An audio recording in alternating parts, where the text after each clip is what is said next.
What's going on, everybody? My name is Josh, and welcome to Beers with an Economist. Today, we're going to be talking about where are all the workers, right? We've all had the experience recently. You've gone to a restaurant, you've gone to a bar, maybe you've gone to a fast food place, and you just can't get service. It takes forever to get your order in, it takes forever for your food to come out. And if I were your boomer dad right now, I would suggest this is because, well, no one wants to work anymore. But good news for us, I'm an economist, and I've got the data to back it up. So let's go break it down over a beer.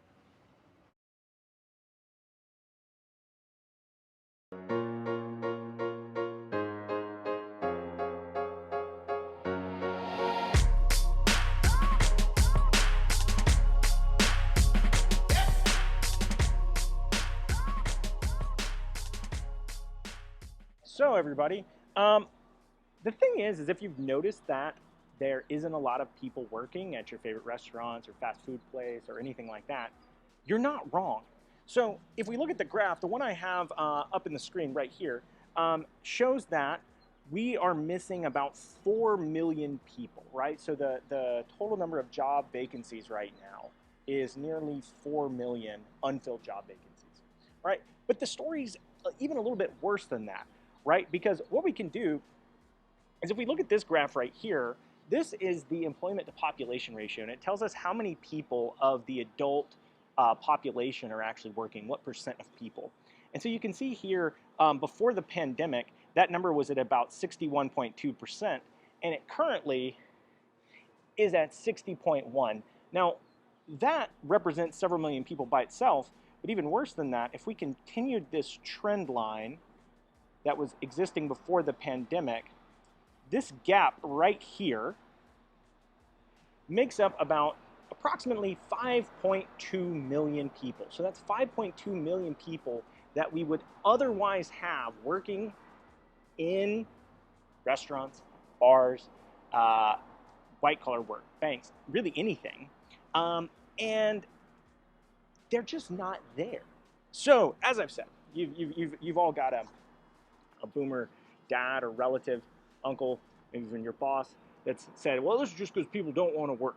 Or it's because it's, well, this is all those stimulus checks and unemployment benefits. You know, then nobody wants to work anymore, this, that, and the other. So what we're going to do today is we're going to actually break down those numbers and tell you what is actually going on with the missing workers, where have they gone, and at the end, we'll talk a little bit about, is there anything we can do about it? All right.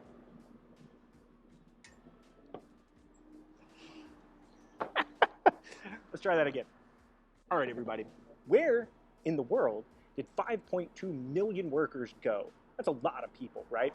We can break this 5.2 million down into approximately 3 broad categories by our assessment. So the first is early retirement. We've got a lot of people who just decided to call it quits during the pandemic. They have not in any way decided to come back. The second category is decreased immigration. So through exits during the pandemic and a lack of entry of new immigrants over the last 2 years, we're missing about 2 million people that we otherwise would have filling those job vacancies. And the last category is, we don't really know. To be perfectly honest, there's about 1.1 million people of this 5.2 that we cannot account for. And we're going to speculate a little bit towards the end of the video on why they might be deciding to stay out of the workforce, but that one's tough. Let's talk about early retirements. So of that 5.2 million people, about 2.1 million are early retirements. Now, what does this mean exactly? Well, during a recession, it's common for retirements to accelerate, right? So kind of the labor market's bad, people just decide to go ahead and call it quits. They've been thinking about retiring for a while. Now seems like a very good time, okay?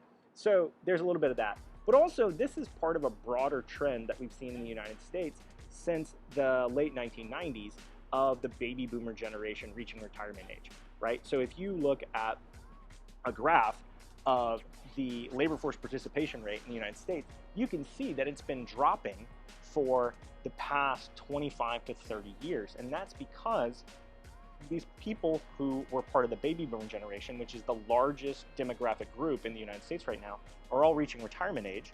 and the younger cohorts aren't large enough to replace them in the workforce.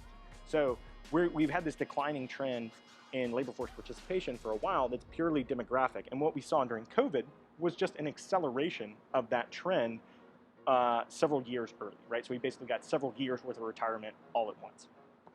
Now, is there anything we can do about that? Well, you know, it's possible that as inflation ticks up and wages go up due to a tight labor market, that we might induce some of those people back into the labor market. That might alleviate the problem a little bit. But usually when people retire, they don't decide to start working again right off the bat. So I wouldn't expect a large increase in the workforce from people who retired during COVID. So if we can't get the early retirees back, what can we do? Well, one of the things that would have been helpful is to replace them with a group of people that's not a younger cohort, since those groups aren't big enough, and that's immigrants. Now, this has been a dirty secret of US demographics for a long time, is that we are not replacing ourselves. Our core population is actually shrinking, again, due to that baby boomer generation reaching retirement age and those older generations dying, and they're not being replaced with enough younger generations. That is, we're not really having enough kids to replace ourselves. Now, why hasn't our population shrank like it has in much of Western Europe? Well, that's because of immigration. We've allowed immigrants in that have replaced that missing population.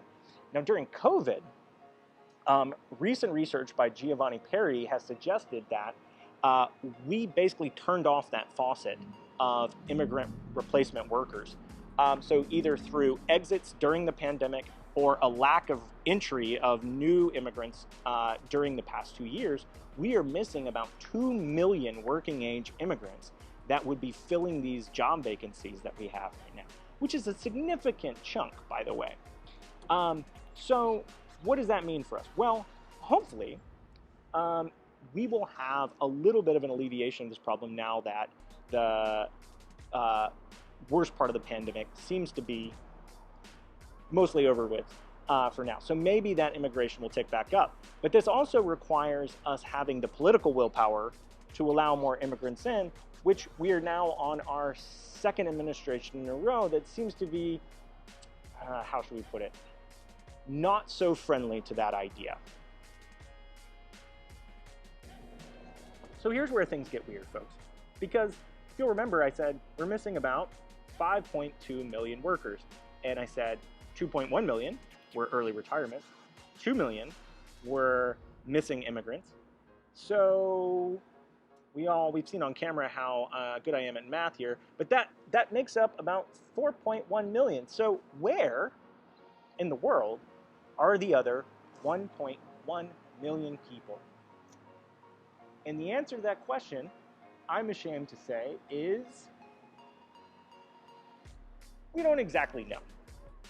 Okay, so we know that these are probably mostly prime working age people, that is, people between the ages of 25 and 60. They could be working, but they are not. Now, what is the issue there? Well, we're going to speculate a little bit. I can tell you some things that it's definitely not, and then we're going to speculate a little bit about what things might be. So I'm going to get back out some graphs here real quick, and we are going to go through, first of all, the biggest thing is what is not the case. So if you'll look at the graph here that I've got up here, this is the initial claims of unemployment insurance. Now, why have I brought this up?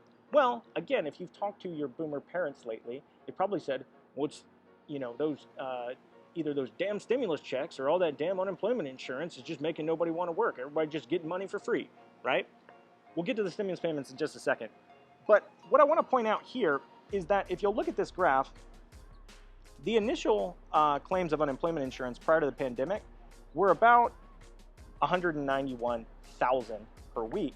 And if you'll look at it now, it's at about 166,000 per week, or that is, initial claims of unemployment are below pre-pandemic levels. Now, again, somebody might respond to this by saying, well, they're not initial claims, they're already on unemployment because they haven't been working for a while. Well, I've got a graph for that too. Here's the graph of continued unemployment insurance claims. And again, you can see prior to the pandemic, we had about 1.8 million continued unemployment insurance claims per week. And now we're at just a little over 1.5 million. So again, below pre-pandemic levels of unemployment insurance and continued claims. So are there more people now on unemployment insurance than prior to the pandemic? The answer is no, there's less, right?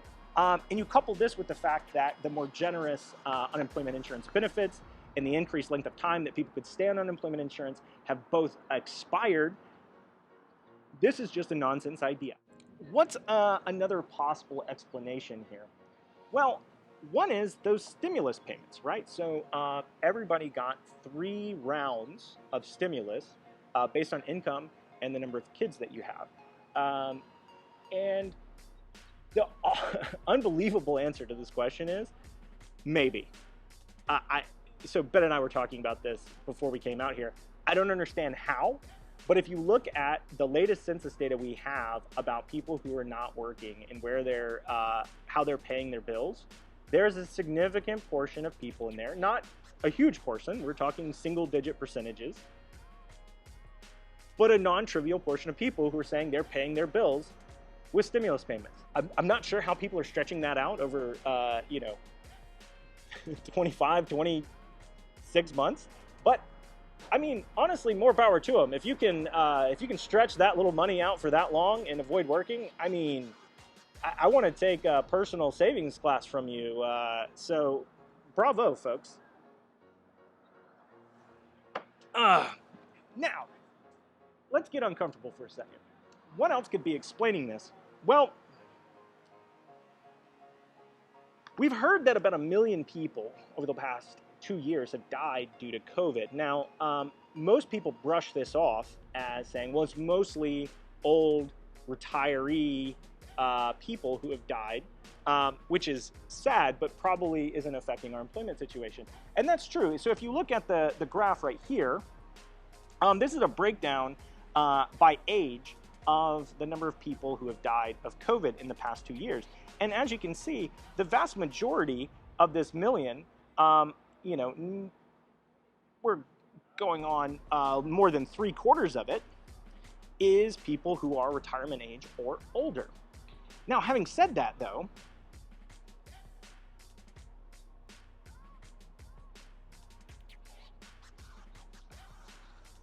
there are, seemingly here, about another ballparking here, 250,000 people who are in prime working age that died during COVID. Okay, now, when we're talking about the overall portion of the missing workers, is that a huge percentage? No, but specifically when we're talking about this 1.1 million that we're missing, I mean, that's about 1/5 of the total, right? So this is a non-trivial point to make, is that a lot of the workers we're missing just aren't with us anymore.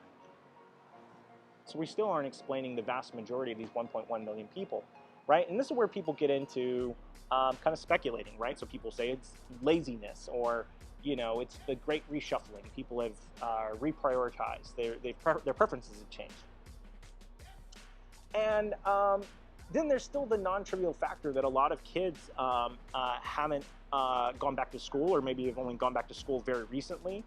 So we might have adults that still need to stay home to take care of kids and have no work from home options. There's a lot of different things here.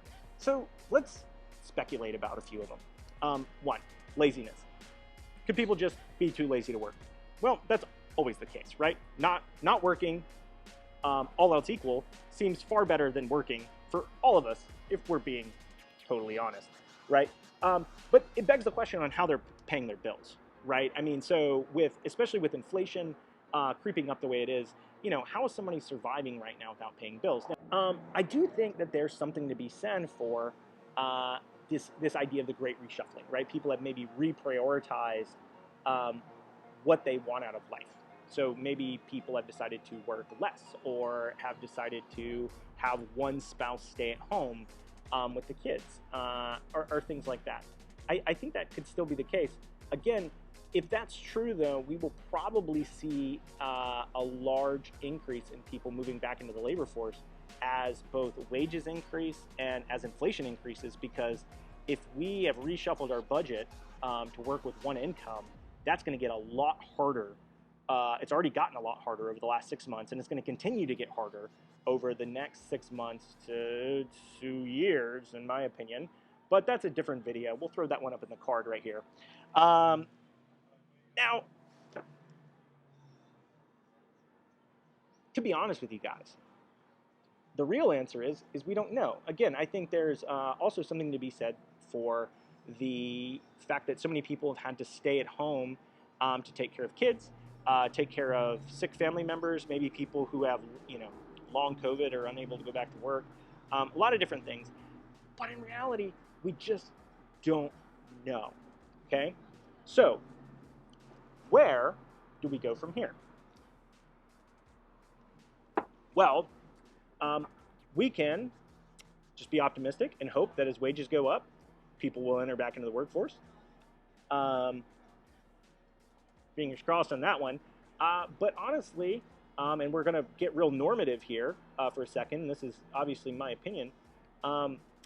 We need leadership to embrace immigration again, because I don't see any way out of this situation that we're in. This is millions and millions of workers. This is not going to alleviate itself quickly. And the only semi-fast solution here is to get people who are already ready to work that aren't here. And that means letting people come from abroad. Now, again, is this politically popular in a lot of circles? No, it's actually politically popular in no circles right now, left or right. But it doesn't negate the fact that it's the only, again, it's not even fast, but semi-fast solution to this problem that we're currently experiencing. And until then, well, we're probably all just going to have to wait a little longer for our service.